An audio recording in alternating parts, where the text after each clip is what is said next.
Good morning friends, அனைவருக்கும் காலை வணக்கங்கள். தமிழுக்கும் அமுதென்று பெயர்.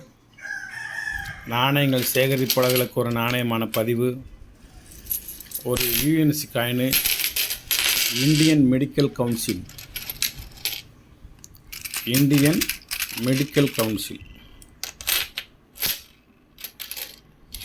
100% யூஎன்சி, அதில் சந்தேகம் இல்லை. 5 ரூபா coin, commemorative coin, Bharat India 5 rupees.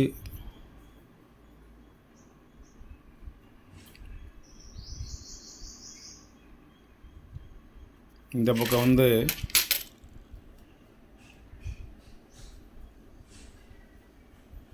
மகிழ்வித்து மகிழுங்கள், Indian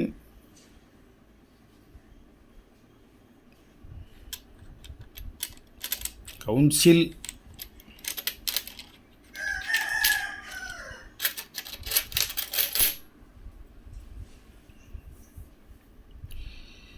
Indian council of medical research, மருத்துவ ஆராய்ச்சி குழு, இந்திய மருத்துவ ஆராய்ச்சி குழு 1911 to 2011 ஒரு செஞ்சுரி இயர், ஒரு நூற்றாண்டு நினைவு நாணயம். அதில் ஒரு குதிப்பினர் மாதிரி ஒரு ஸ்தூபி, நூற்றாண்டு விழா ஸ்தூணு மாதிரி ஒரு ஸ்தூபி நிலைநாட்டியிருக்காங்க. மின்ட்டு வந்து இல்லைங்க, அந்த நொய்டாவா மும்பையான பார்க்குறதுக்குள்ளே தான் போதும்னு வைப்போம். டைமண்டை காணும், டாட்டையும் காணும். Dot Noida mint. இன்னொரு நாணயத்தை பார்ப்போம். மும்பை மின்ட்டுன்னா நொய்டா கிடையாது, மும்பை மின்ட்டு.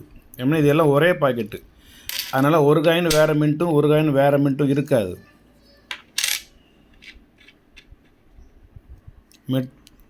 மெட்டல் எல்லாம் ஒரே மெட்டல் தான்.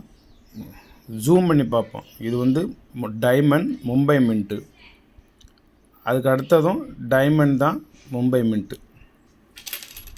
ஒரு அற்புதமான ஒரு யூஎன்சி காயின். இப்போ இது ஒரு மெட்டலு, இது ஒரு மெட்டல், ஆனால் ரெண்டும் ஒரே பாக்கெட்டு தான், ஒரே மெட்டல் தான்.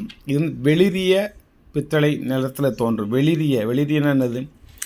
அந்த பித்தளை வந்து கொஞ்சம் வெளிரிய மாதிரி தோணும், வெளுத்து போனது மாதிரி சொல்லுவாங்கள்ல, அந்த மாதிரி இது இந்த நாணயம் இருக்கும். இது வந்து நல்ல மஞ்சளாக இருக்கும். இப்போ இது வெளிரியதாக இருக்கும், இது மஞ்சளாக இருக்கும், இது மஞ்சளாக இருக்கும், இது வெளிரியதாக இருக்கும். இது வந்து பாக்கெட்டுக்குள்ளே இருந்ததுனால இது வந்து ஆஃப் வெளியே இருக்குது, ஆஃப் மஞ்சளாக இருக்குது. தெரியுதா உங்களுக்கு இந்த நாணயம்? ஆனால் எல்லாம் ஒரே காயின் தான். இது நல்ல மஞ்சளாக இருக்கு, வருங்க, நல்ல மஞ்சளாக இருக்குது. டை வந்து டபுள் வெரைட்டி மாதிரி தெரியுது, சிங்கிள் வெரைட்டி தான். சின்ன சின்ன இப்போ டல்ல எல்லோவா தெரியுதா? இது வந்து கொஞ்சம் வெளிரிய நிறமாக தெரியுது. ஆனால் ஒரே பாக்கெட்டு, ஒரே மின்ட்டு, ஒரே இயரு, ஒரே காயின் தான். அதில் சந்தேகம்லாம் கிடையாது. இந்த பாக்கெட்டுக்குள்ளே இருந்ததுனால சில அந்த மஞ்சள் பழுப்பு வந்து கொஞ்சம் வெளியே இருக்கலாம். அதுக்காண்டி மெட்டல் வேறு, other metal strike, OMS coin அப்படிலாம் சொல்ல முடியாது. காந்தம் தொடும், காந்தம் தொடாது அப்படிலாம் கிடையாது. காந்தம் தொட்டாலும் அது 5 ரூபா தான், காந்தம் தொடாட்டாலும் அது 5 ரூபா தான்.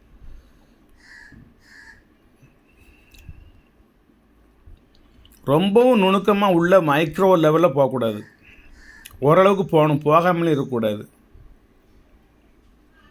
நீங்கள் ஒரு நாணயத்தை மட்டுமே வச்சு யோசிச்சுட்டே இருந்தீங்கன்னா நீங்கள் அடுத்த நாணயத்துக்கு போட முடியாது.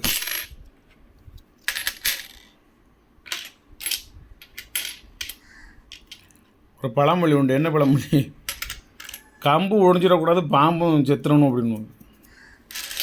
பாம்பு செத்துறணும், அது உண்மைதான். கம்பு ஒடிஞ்சிடக்கூடாது, ஏன்னா அது அடுத்த பாம்பு அடிக்கிறதுக்கு வேணும்ல. கம்பு நிலையாக இருக்கணும், நிறைய விஷப்பாம்போல போகிற அடிக்கணும். அது மாதிரி இது வந்து நாணயங்கள் ஒரே நாணயத்தில் நீங்கள் இருந்துகிட்டே இருக்கக்கூடாது, அடுத்த நாணயத்துக்கு போகணும். ஏகப்பட்ட நாணயங்கள், கோடிக்கணக்கான நாணயங்கள் இருக்குது. நீங்கள் நிறைய கலெக்ஷன் பண்ணணும், நிறைய சேகரிக்கணும். இது வந்து நாணயக்களம். எப்படி போர்க்களம் அப்படின்னு சொல்லுமோ, இது மாதிரி நாணயக்களம். நாணய களத்தில் வந்து நீங்கள் களமாடணும். களமாடணும்னா என்ன? தமிழில் கபடியில் வந்து நீங்கள் மேட்ச் ஆடுவீங்க இல்லை, அது மாதிரி இந்த நாணய களம் என்பதில் நீங்கள் களமாடணும். நான் களமாடி கொண்டிருக்கிறேன், அது மாதிரி நீங்களும் களமாட வேண்டும். ஆசை கண்டிப்பாக வேண்டும், பேராசை இருக்கக்கூடாது. ஆனால் எனக்கு ஒரு பேராசை உண்டு. உலகத்தில் உள்ள நாணயத்தில் பூரா ஒரு நாணயமாவது சேர்த்துறணும்னு சொல்லி, அதுலேயும் யூஎன்சி சேர்க்கணுங்கிற ஆசை. முதல்ல எனக்கு அப்படி ஆசை இல்லை, இப்போ நிறையா யூஎன்சி சேர்த்து வைப்பேன். அது ஒருபாடு வச்சுருக்கேன். ஆல்பம் தோறும் ஒவ்வொரு ஆல்பத்துலையும் 200 காயின் போட்டு மொத்தம் ஒரு 50 ஆல்பம் இருக்கும். 50 ஆல்பம்னால 10,000 காயின் யூஎன்சி காயின். அது எடுக்கவே மாட்டேன், அப்படியே வச்சுக்கிட்டுருக்கேன். அதை இருக்கட்டும், இப்போ பிற்காலத்தில் நம்மளுடைய குழந்தைகளுக்கு, பேரனுக்கு, பேத்திகளுக்கெல்லாம் ஒரு நினைவாக இருக்கட்டும், எங்கள் தாத்தா இதெல்லாம் சேர்த்து வச்சுட்டு போனார் அப்படின்னா சொல்லட்டும். விதவிதமான மதுப்பாட்டில்களை சேர்த்து வைக்காமல் விதவிதமான நாணயங்களை சேர்த்து வச்சுருக்கேனேன்னு சொல்லி சந்தோஷப்படட்டும். ஏன்னா 5000, 10,000, 15,000 ஆண்டுகளுக்கு முன்பு கடலில் புதையுண்டு போன தமிழகத்து நாகரிகத்திலெல்லாம் பூம்புகார் என்ற ஒரு கடலுக்கு அடியில் அகழ்வாயில் கண்டுபிடித்திருக்கின்றார்கள். இன்னும் 10,000 ஆண்டு ஆனாலும் அது அழியாது. கடலுக்குள் என்ன பூமிக்குள் சென்றாலும் அது அழியாது. அவ்வளவு கல் தூண்கள், கல் மண்டபங்கள், அவ்வளவு நாகரிகங்கள். அப்போவே இன்னும் ஒரு 100 ஆண்டு காலம் கழித்து நீங்கள் பூமியை தோண்டினீர்கள் என்றால் விதவிதமான மதுப்பாட்டில்களை நீங்கள் எடுக்கலாம். பிளாஸ்டிக் பாட்டில்கள், கூல்ட்ரிங்க்ஸ், மிராண்டா, ஃபேண்டா, 7up அப்படின்னு சொல்லி அது செமிக்க போகிறதில்ல. அது 2000 வருஷம் ஆனாலும் செமிக்க போகிறதில்ல. அதுமாரி பிராந்தி, ரம்மு, விஸ்கி, பீரு, அந்த பாட்டில் இதைத்தான் நீங்கள் பூமியிலேருந்து எடுக்க முடியுமே தவிர உங்கள் தமிழர்களின் நாகரிகம் என்று சொல்லி நீங்கள் வேறு எதையுமே நீங்கள் பூமியிலேருந்து எடுக்க போகிறது இல்லை என்பது உறுதி. ஏன்னா பாரம்பரியமான தானிய வகைகளை பூரா அழிச்சிட்டிங்க. எல்லாம் பர்கரு, பீட்சா அந்த மாதிரி போயிடுச்சு. பாரம்பரியமான கலைகளையே நீங்கள் அழிச்சிட்டிங்க. எல்லா கலைகளும் நீங்கள் ஆபாசமாயிருச்சு. பாரம்பரியமான பாடல்களை நீங்கள் அழிச்சிட்டிங்க. ஒரு தாலாட்டு பாடம், ஒரு ஒப்பாரி பாடம், ஒரு கபடிக்கு பேர் என்ன தெரியுமா? கபடி என்று சொல்லி போன கிடையாது, கபடி பாடி போனதான் அர்த்தம். இப்போ யார் பாட போகிறா, இப்போ யார் பாடி போகிறா? கபடியே ஒரு பாடல் தான். அது கபடின்னு ஒரு பாடல் தான். ஒரு விளையாட்டு டோர்னமெண்ட்டை ஓப்பன் பண்ணி வைக்கிறதுக்காண்டி போயிருந்தேன். கபடி விளையாட்டை துவக்கி வைப்பதற்காக ஒரு விஐபியாக போயிருந்தேன். எனக்கு தனியாக ஒரு சேரு நடுவில் ஒரு உட்கார வச்சுட்டு, நான் ஒரு நடுவர்லாம் இருக்காங்க, நான் நடுவர் கிடையாது, நான் வந்து ஒரு விஐபி கெஸ்ட்டாக ரோலாக உட்காந்து அதை பார்த்துக்கிட்டு இருக்கேன், பார்வையிட்டுக்கிட்டு இருக்கேன். கபடின்னே யாரும் சொல்லலை. நான் ஒரு கபடி பிளேயர் இள வயசில். இப்போ கபடிங்கிற வார்த்தையை யாருமே சொல்லலை. கபடியை வந்து கபாடி அப்படின்னாங்க. அந்த கபாடியை வந்து கபாட்ஸ்னு ஒரு இசு போட்டு உச்சரித்தாங்க. அப்புறம் பார்த்தா அதுவும் உச்சரிக்கலை, சும்மா தான் மின்னாங்க. முன்ன வந்து கபடி விளையாட்டில் பிடிச்சிட்டா மூச்சு இருக்கிறவை கபடி விடுவாங்க, மூச்சு விட்டவொன்னே அவுட்டும்பாங்க. இப்போ வந்து டைம் தான், உனக்கு 30 செகண்டு, அதுக்கப்புறம் உனக்கு மூச்சு இருந்தாலும் சரி இல்லைனாலும் சரி நீ இந்த பக்கம் வந்துடணும், இல்லைனா நீ அவுட். வார்த்தையே சொல்லாமல் கபடிங்கிற வார்த்தையை சொல்லாமலே கபடி விளையாடுறாங்க. முன்ன வந்து கால்ட்டு கைட்டு தொடுவாங்க, வந்துடுவாங்க, அவுட்டுமாங்க, அவுட் இல்லாமல். இப்போ வந்து ஒருத்தனை பிடிச்சிட்டா 10 பேர் சேர்ந்து, 10 பேர் சேர முடியல, ஒரு 7 பேர் சேர்ந்து அவனை அடித்து துவைச்சி கிரவுண்டை விட்டு வெளியே தூக்கி எறியுதாங்க. டமால்னு தரையில் அடிக்கிறாங்க. அதெல்லாம் சட்ட விதிகளுக்கும் கபடி ரூல்ஸுகளுக்கும் அப்பாற்பட்ட ஒரு விஷயம். அப்படிலாம் செய்யக்கூடாது. ஏன் செய்யக்கூடாது, ஏன் செய்கிறாங்க, அதை நீங்கள் யோசிக்கணும். சமுதாயத்தில் வந்து கபடிக்கு பேர், அந்த குழுவுக்கு பேர், நான் எங்கேயோ வந்தேன் எங்கேயோ பேசிகிட்டு இருக்கேன் பாருங்கள். குழுவுக்கு பேர் ஒரு குறிஞ்சி டீம், முல்லை டீம், மதுரை டீம், வானவில் டீம், இது மாதிரி ஒரு மல்லிகை டீம், இந்த மாதிரி ஒரு பூக்கள் பேரில், நிலங்களின் பேரில், இயற்கையின் பேரில் அந்த கபடி குழுவின் பேர் இருந்துச்சுன்னா அந்த சண்டை வராது, பகை வராது, தூக்கி போட்டு அடிக்க மாட்டாங்க. அந்த பனியனில் வந்து பின்னாடி முதுகில் என்ன டீமுங்கிற பேர், அல்ல அவருடைய பேர் அல்லது நம்பர், இந்த 3 இருக்கலாம். அதுக்கு எக்ஸ்ட்ரானரியாக அவங்க ஊர் பேர் கூட இருக்கலாம். அந்த ஊர் பேரே இருக்கக்கூடாது. ஏன்னா சில கிராமங்களில் வந்து ஒரு குறிப்பிட்ட சமுதாயத்தில் மட்டும் இருக்காங்க. அப்போ அந்த ஊர் பேரை நீ போட்டாலே நீ என்ன சமுதாயத்துக்காரங்கிறத வெளியே தெரிஞ்சுக்கும்.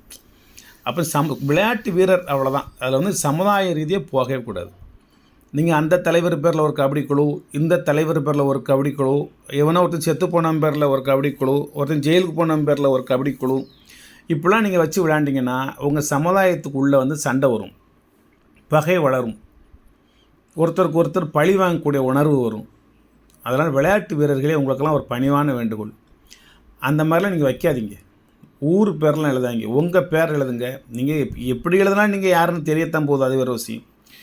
நீங்களே மேற்கொண்டு பகையவும் வளர்க்காதீங்க. விளையாட்டு வந்து இப்போ இன்றைக்கி வந்து குகேஷ் வந்து வேர்ல்டு சாம்பியன் செஸ்ஸில் அவர் சாதி ரீதியாக போய் விளையாட்டு சாம்பியனா, சமுதாய ரீதியாக போனாரா, சமூக ரீதியாக போனாரா, இனத்தின் ரீதியாக போனாரா, மதத்தின் ரீதியாக போனாரா, எப்படி போய் அவர் வேர்ல்டு சாம்பியன் ஆனார், அது நீங்கள் புரியணும்.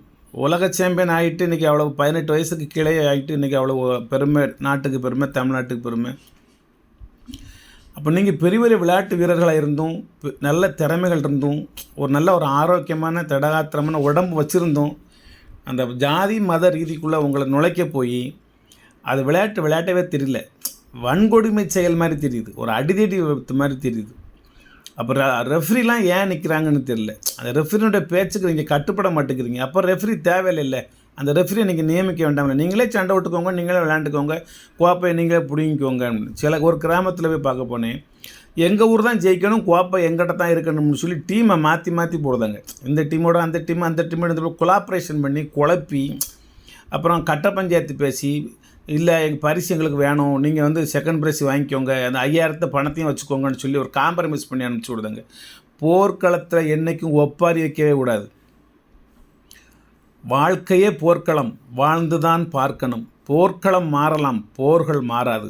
ஆகையால் போர்க்களங்களில் ஒப்பாரி வைக்காது, அங்கே போராடு, காம்ப்ரமைஸ் பண்ணாத, விளையாட்டில் காம்ப்ரமைஸ் பண்ணாத, யாருக்கும் பணிஞ்சு போகாதீங்க. வெற்றியை வந்து நெற்றி வேர்வை நிலத்தில் சிந்தி, ரத்தமாக சிந்தி நீ வெற்றியை பெறணும்.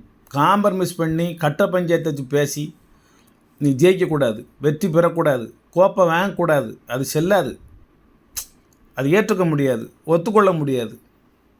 அப்படிப்பட்ட விஷயங்கள் வந்து மறுத்துடணும். நாங்கள் நேரில் பார்த்து ஃபீல்டு களத்தில் இறங்கி அனுபவித்த விஷயங்களே உங்கள்கிட்ட நான் பேசிக்கிட்டு இருக்கேன். சில விஷயங்கள் வந்து மனசுக்கு கொஞ்சம் நமக்கு என்னன்ட்டு வந்துடுவோம், ஆனால் ஒரு ஆதங்கங்கள் மனசில் இருக்குது. அது இந்த வலைத்தளத்தின் மூலமாக நண்பர்களுக்கும் பொதுமக்களுக்கும் நான் பகிர்ந்துக்கிறேன், நல்ல விஷயத்தை பகிர்ந்துக்கிறேன், அவ்வளோதான். இன்னும் கொஞ்சம் அது சீர்திருத்தணும், அவ்வளோதான். மறு சீர்திருத்தம் அப்படின்ற மாதிரி சீர்திருத்தணும். நன்றி, வணக்கம், வாழ்த்துக்கள். 2024 வந்து நீங்கள் சிறந்த முறையில் வாழ்ந்திருப்பீங்க, சந்தோஷம். இதைவிட சிறந்த முறையில் 2025 வாழ்வதற்காக உங்களுக்கு நான் ஆங்கில புத்தாண்டை கொண்டாட மாட்டேன், என்ன ஒவ்வொருத்தங்க ஒவ்வொரு ஸ்டைலு. உங்களுக்கு வந்து ஹாப்பி நியூ இயர், என்ன இன்னும் தமிழ் புத்தாண்டு தான் எனக்கு. சித்திரை ஒன்று தான், அதுவும் எந்த கழக ஆட்சி என்ன வந்தாலும் தை 1ன்னு சொன்னாலும் நான் ஏற்றுக்கிட மாட்டேன். என்னோட முன்னோர்கள் என்ன வழி போனாங்களோ அந்த வழி நான் போகிறேன், அவ்வளோதான். மற்ற நான் ஒரு வழியை புதுசாக உருவாக்கலை. என் முன்னோர்கள் ஆயிரக்கணக்கான ஆண்டுகளாக என் முன்னோர்கள் எப்படி போனாங்களோ அந்த வழியிலே நான் போயிட்டுருக்கேன், அவ்வளோதான். தமிழ் புத்தாண்டு வாழ்த்து வரட்டும் நான் வாழ்த்து சொல்லுனேன். நாளைக்கு வந்து ஆங்கில புத்தாண்டு வாழ்த்துக்கள்லாம் சொல்ல முடியாது, வந்து ஹாப்பி நியூ இயர், தேங்க்யூ. இது என்ன விலைன்னு கேட்குறீங்களா? இது வந்து நம்ம பார்த்து கொடுக்குறதே. வாங்க, எல்லாம் 50 ரூபாய்க்கு கீழே போதுமா? 50 ரூபாயும் கிடையாது, 50 ரூபாய்க்கு கீழே. அது 45, 40, 35, 30. இதனோட ரேட்டு 5 ரூபா தானே. ஏன்னா ஆனால் யூஎன்சியாக இருக்கிறாலும் நம்ம கொஞ்சம் காசு அதிகமாக கொடுத்து வாங்கணும். அதுலேருந்து ஒரு 5 ரூபா கூட இருக்கும், அவ்வளோ வாங்கினதுலேருந்து ஒரு 5 ரூபா கூட இருக்கும். நன்றி நண்பர்களே, நன்றி. இந்தியன் மெடிக்கல் கவுன்சில் நாணயத்தை யூஎன்சி காயினை 5 10 வாங்கி உங்களுடைய ஆல்பத்தில் வச்சுக்கோங்க, தயவு செய்து வச்சுக்கோங்க. ஏன்னா இது வந்து கொஞ்சம் ரேர் காயின், கிடைக்க மாட்டேங்குது, யூஎன்சி கிடைக்க மாட்டேங்குது. இந்த நாணயம் வந்து எத்தனை வருஷம் ஆகுது தெரியுமா உங்களுக்கு? 2011 வந்தது. 13 வருஷத்துக்கு முந்தி உள்ள ஒரு யூஎன்சி காயின், அற்புதமான காயின். நன்றி நண்பர்களே, நன்றி.